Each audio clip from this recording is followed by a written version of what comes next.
पुराने समय से, जब ट्रांसपोर्ट की कोई सुविधाएं नहीं थी, जब लोग पास के गांव तक जाने से भी हिचकिचाते थे, तब से ये परंपरा रही है कि लोग दूर दूर के मंदिरों तक नंगे पांव जाते थे। हमारी संस्कृति में ये यात्राएं किसी मनोकामना को पूरा करने के लिए या प्रार्थना करने के लिए नहीं की जाती थी। पैदल यात्राएं करके लोग अपने अहम की भावना को तोड़ना चाहते थे। उनके लिए यात्राएं एक साधन थी जिससे वो खुद से बहुत बड़ी ऊर्जा को महसूस करते थे। शिवांग साधना के साधक महाशिवरात्रि से पहले 48 दिनों तक उपवास रखते हैं। वे महाशिवरात्रि के दिन वेलिंगरी पर्वत के दर्शन करने जाते हैं। वेलिंगरी पर्वत पर महादेव शिव ने कुछ समय बिताया था और इसे दक्षिण का कैलाश भी कहते हैं। साथ ही वे आदि योगी के दर्शन भी करते हैं। भक्त एक मंडल तक व्रत रखते हैं और वे पैदल चलकर बैंगलोर, चेन्नई, नागरकोइल, पोलाची, त्रिची, पलक्कड़ और कोयम्बतूर जैसे स्थानों से आते हैं।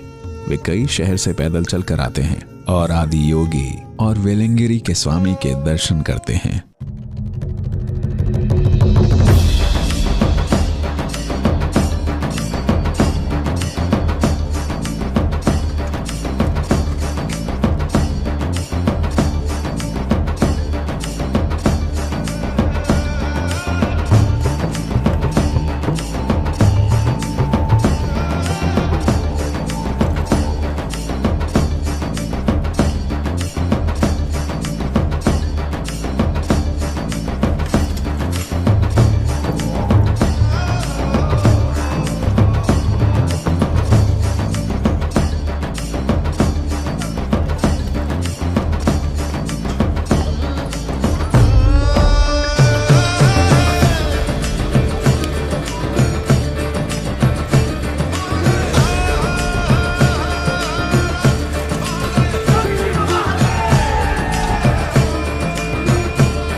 मेरी बहुत इच्छा थी कि मैं इस यात्रा पर जाऊं। इस बार शिवांग दीक्षा के दौरान सद्गुरु की कृपा से मेरे भीतर वही भावना और ज़्यादा गहरी हो गई थी। तो मैंने सोचा कि मुझे इस पद यात्रा पर जाना चाहिए और मैं आ गया। यहाँ आने के बाद जैसे ही हमने तमिलनाडु में प्रवेश किया, लोग हमें स्वामी कहकर बुलाने लगे और हमारे पैरों में गिरने लगे। ये इतना ज़बरदस्त था कि हम समझ ही नहीं पा रहे थे कि क्या हो रहा है। जैसे जैसे मैं कदम आगे बढ़ा रहा था, मेरे अंदर कुछ टूट कर गिर रहा था।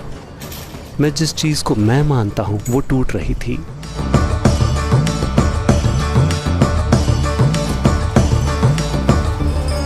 जब प्रेजेंस टाइम के दौरान हम बैठे तब हम सड़क के बीचों बीच थे। प्रेजेंस टाइम या उपस्थिति के दौरान मुझे ऐसा लगा कि मैं अपने भीतर फूट रहा हूँ। मैंने खुद में इतनी तीव्रता कभी महसूस नहीं की।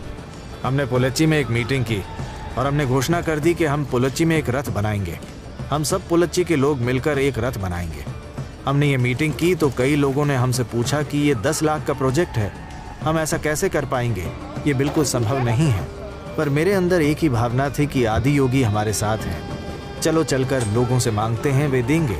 तो हमने मांगना शुरू कर दिया। जब हम गए तो ऐसे भी लोग मिले। अगर हम इस उम्मीद में जाते कि वो 100 रुपये देंगे तो वो 10,000 रुपये दे देते थे। ऐसे कई लोगों ने हमारा भरपूर समर्थन किया। मैं उम्मीद कर रहा था कि वो कम ही देंगे, लेकिन उन्होंने बहुत कुछ दिया। इससे मेरे अंदर की कई रुकावटों को तोड़ने में मदद भी मिली।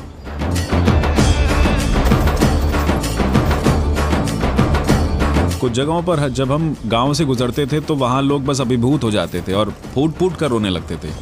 इस चीज़ ने हमें बहुत गहराई से छुआ। कभी कभी वो हमें शिव के रूप में देखते थे। कुछ लोग आकर हमें अपनी समस्याओं के बारे में बताते थे। मैं तीसरी बार ये यात्रा कर रहा हूँ इन 3 वर्षों में। हर बार लोग आते थे और बताते थे कि पिछले साल मैंने कहा था कि ऐसा होना चाहिए और इस साल ऐसा हो गया। और ये कहते हुए वो फूट फूट कर रो पड़ते थे। रोज़ हमें यात्रा पूरी करने में रात के 12 बज जाते थे। उसके बाद हम वापस जाकर बचा हुआ काम और साधना करते थे।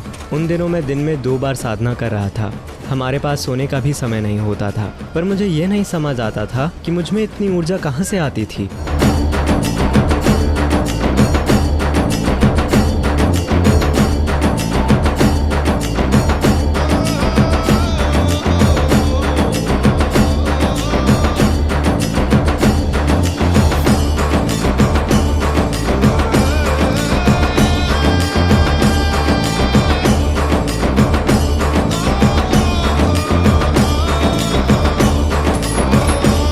इस रथ के साथ होना एक रोमांटिक एक्सपीरियंस है।